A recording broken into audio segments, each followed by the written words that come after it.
If we don't show up tomorrow, it is entirely possible that we will not have the opportunity to ever cast a ballot again.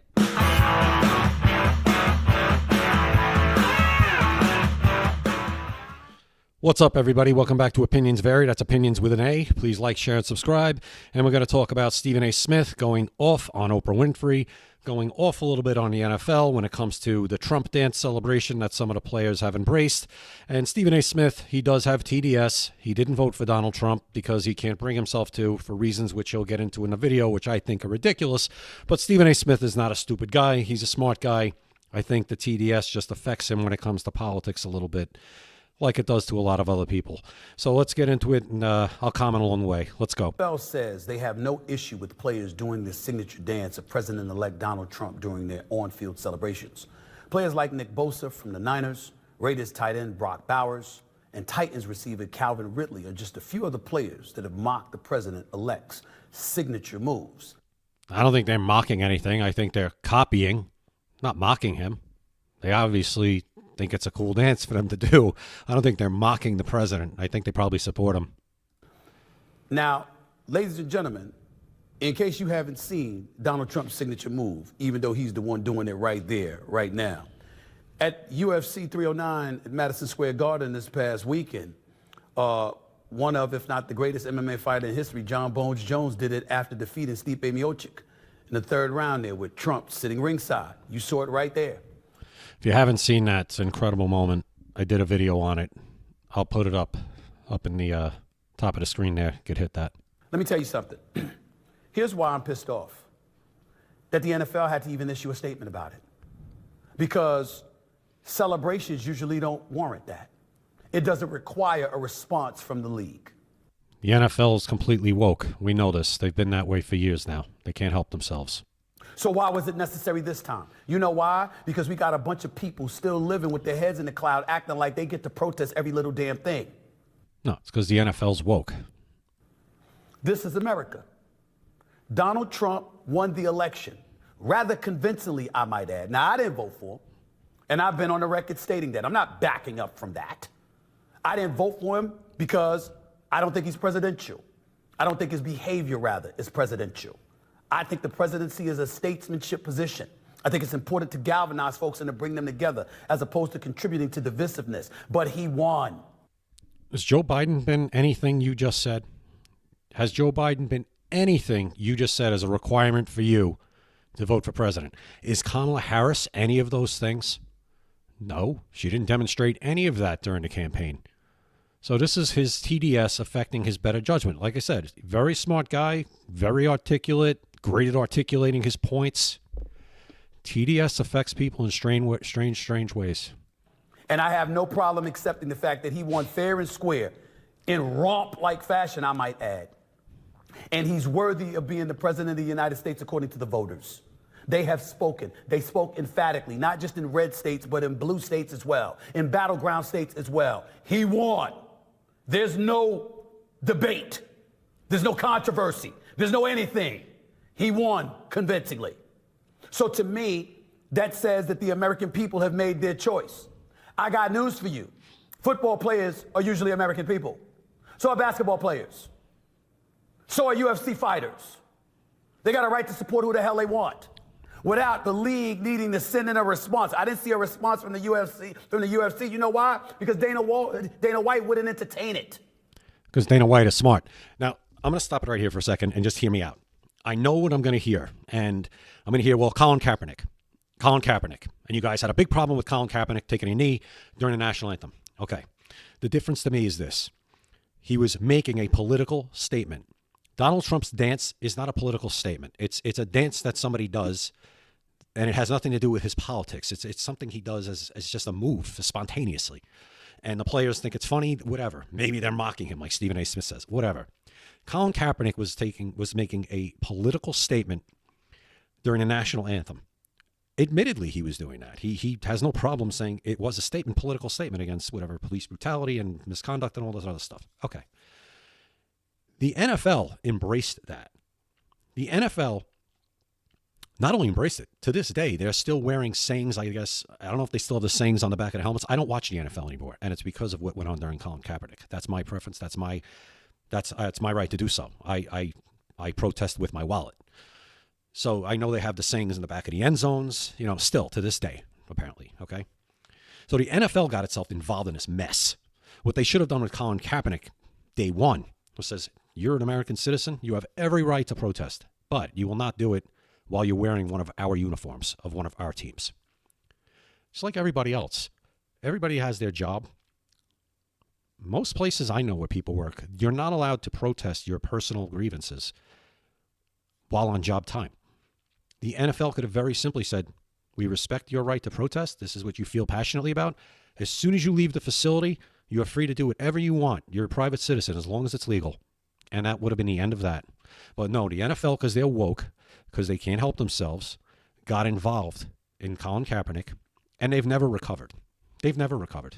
Yes, the NFL is always going to survive. It's a multi-billion-dollar industry that people can't seem to stay away from, and I still question conservatives as to why they lend their eyes, their ears, and their money to this organization that hates them. So the NFL, like Stephen A. Smith is saying, why they have to make a statement? Well, they had to because, number one, they can't help themselves. And number two, that's the position they've put themselves in now. They've made themselves a political entity, which should have nothing to do with the NFL. The NFL was there for entertainment. It was to go somewhere on a Sunday to get away from all the nonsense, to take your mind off of everything. And they failed now. They've failed in that mission. And now they're stuck. And I don't know how they get out of it. Maybe the culture shift with now it being cool. It's cool now to like Trump. Maybe this starts to bring it back to normal. Where now, I don't know. If somebody in the comments give me the answer, how does the NFL get itself out of this quagmire it's put itself in with politics? I don't know the answer. I'll admit it. Maybe somebody could help me out. Dana White would not entertain that because he don't play that nonsense. He's going to support who he's going to support. He's not going to apologize for it, as most American citizens should feel free to do. And why am I ticked off? Because it was emblematic of the climate that we've been living in for years now, which is why I believe Donald Trump was really elected. You could go back and say the NFL started it. They were a big part of it. They were a big part of it, starting this whole problem that he's talking about right now. Yeah, it was inflation. That was an issue. The economy, that was an issue. The border, that was an issue. But woke culture, cancel culture, oh, hell yes, that played a role. Where you got people walking around wondering whether or not they're echoing the right pronoun, wondering whether or not that was going to cost them their job, or being PC because, God forbid, your opinion is different than the average folk walking around in America. Lord knows what would happen to you. That's what America regressed to.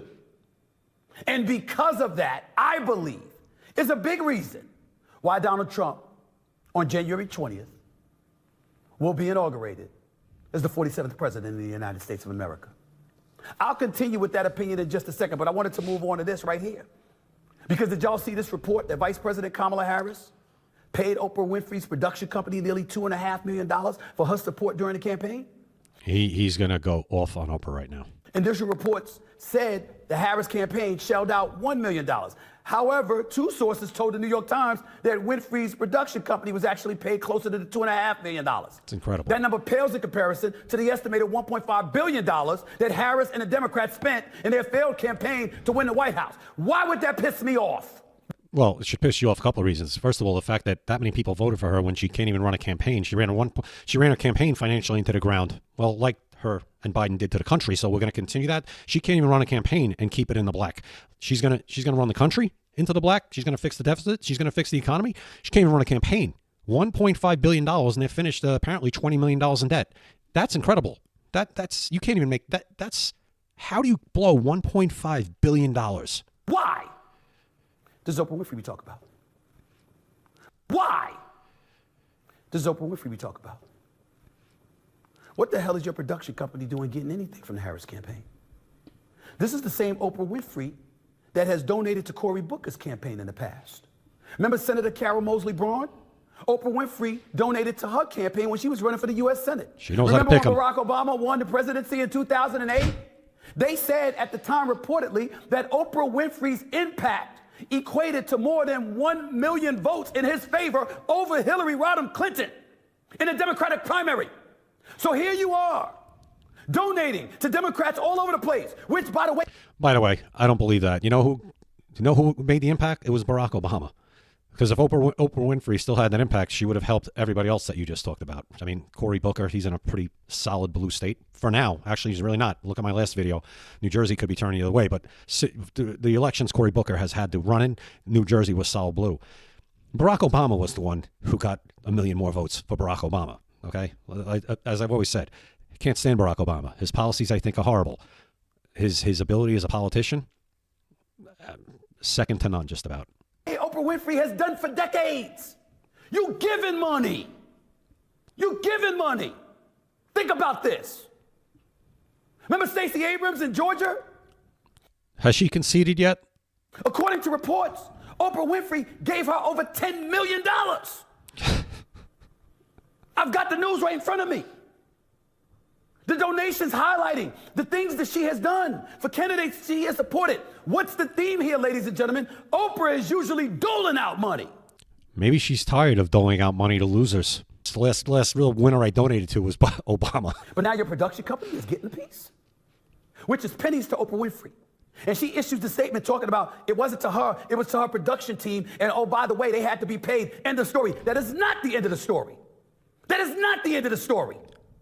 The fact of the matter is, your production company took when you have a history spanning decades of giving, not Like I said, maybe she's sick and tired of giving. She should just come out and say it, though. taking. Is it possible that you were taken because you had to be sold on supporting Kamala Harris? That the level of fervor that you have for all of those other candidates that you contributed to in the past far eclipsed the level of support that you really felt towards her? Why would I bring that up? Play that sound for me again with what Oprah Winfrey said the day before the election on the campaign trail for Kamala Harris. Could you play that sound for me again, please, to refresh everybody's memory? Play it again. If we don't show up tomorrow, it is entirely possible that we will not have the opportunity to ever cast a ballot again. And let me be very clear. So ridiculous. If you do not make sure that the people in your life can get to the polls, that is a mistake. Deciding not to decide, that is most definitely a vote to let other people control your future. Listen, you had a dog of a candidate. You had the worst candidate in the history of the country, running the worst run campaign in the history of the country. Just doomed from day one. See that? You see it? Yes, she was trying to get people to go out to the polls, but we know who she wanted us to go to the polls to support. That was a scare tactic. You think? Let's call it what it is. It was a scare tactic. We're suddenly going to be deprived of our right to vote. Why was I'm sorry I keep interrupting it, but why? Where was this while this was all being said? It's a scare tactic. Really? You think so? What Oprah just said is a scare tactic. Wow. I mean, it's the most, the talk about hyperbole and drama in that statement. It's ridiculous. The stuff that they were saying, I mean, it reeked of such desperation because, as I said, they knew they had a dog candidate. If Donald Trump gets into office instead of this candidate, no problem. Sounds like a very fervent, passionate argument in favor of Kamala Harris. Sounds delusional. Then what the hell you need $2.5 million for your production company when you're worth billions? She doesn't want to give Take me more time, money. You see, bullshit is bullshit.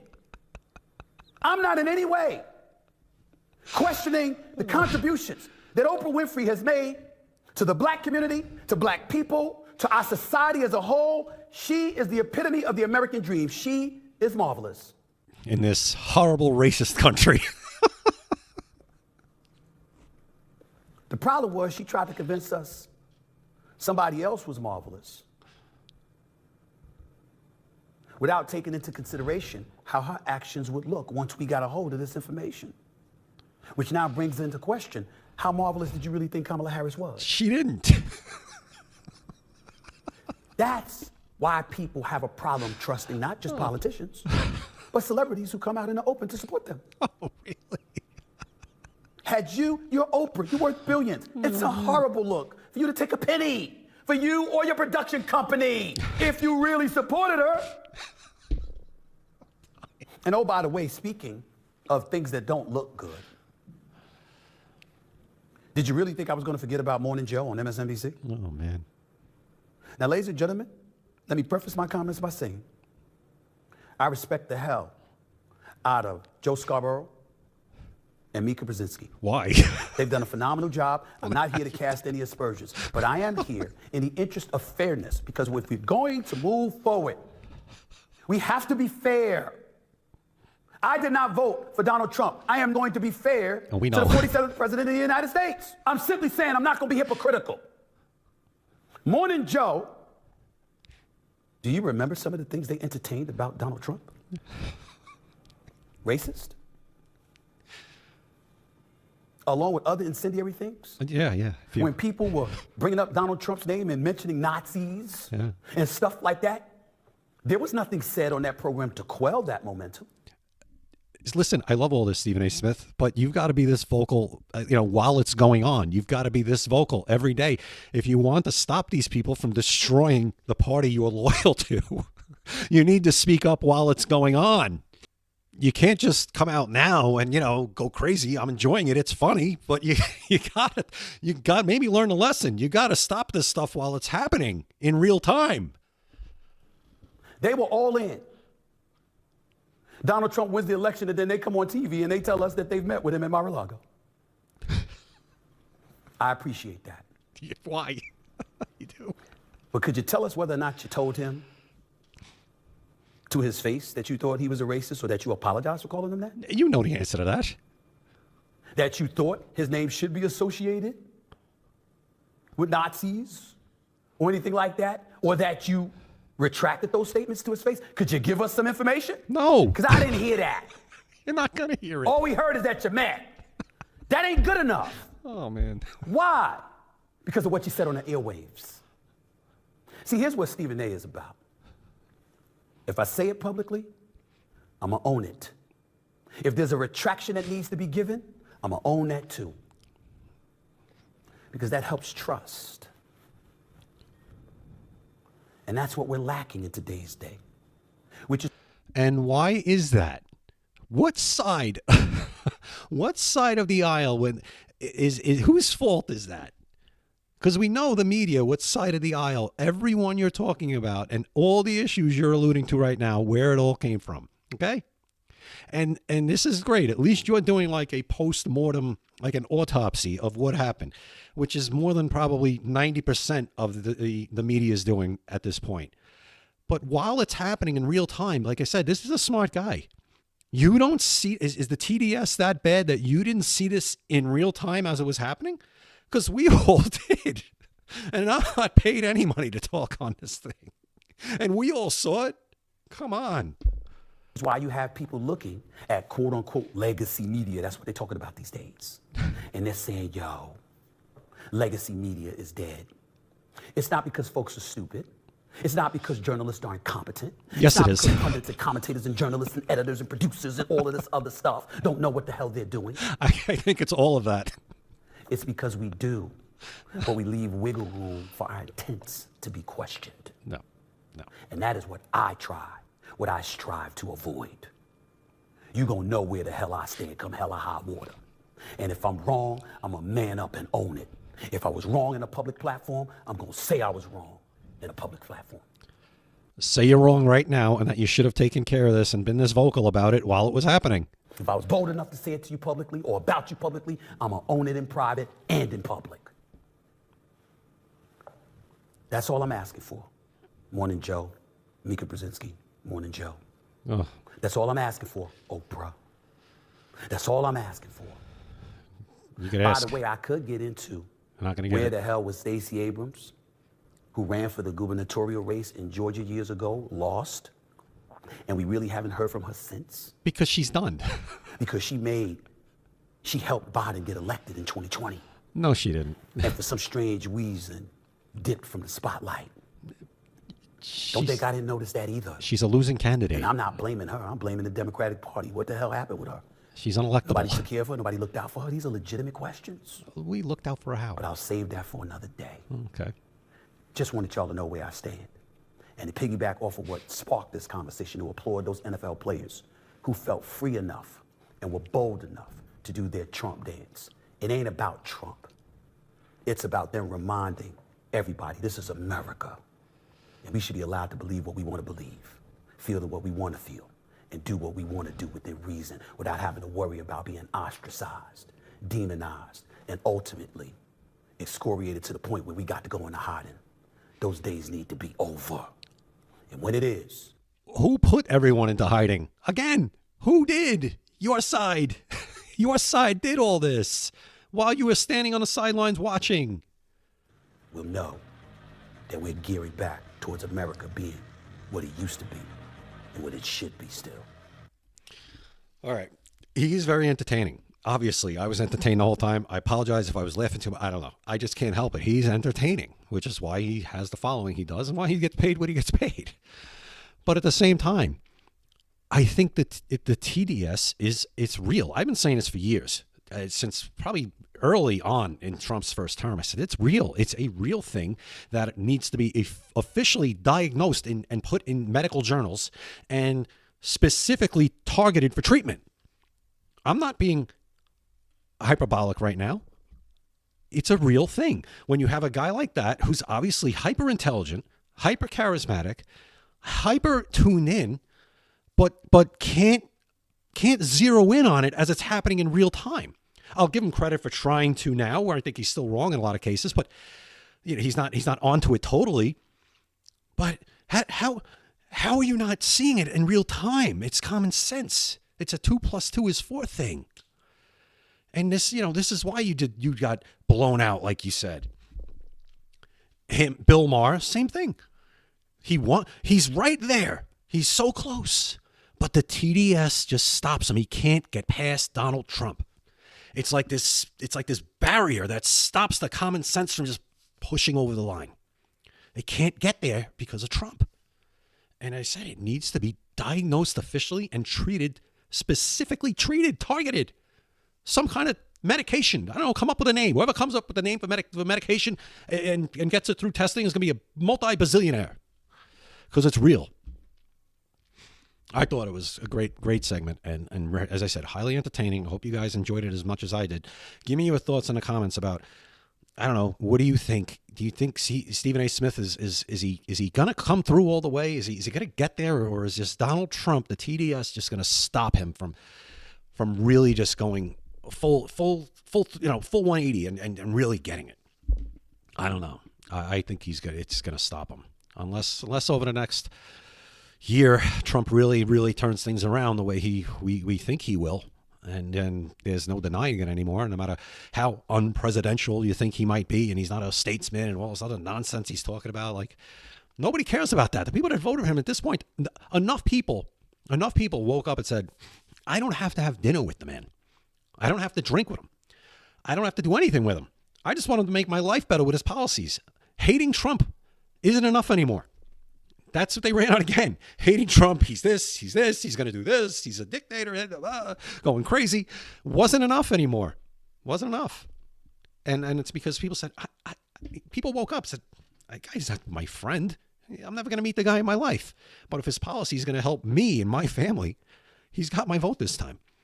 So I think that's it. So tell me what you guys think in the comments. I appreciate you watching. Continue to follow me at Opinions Vary.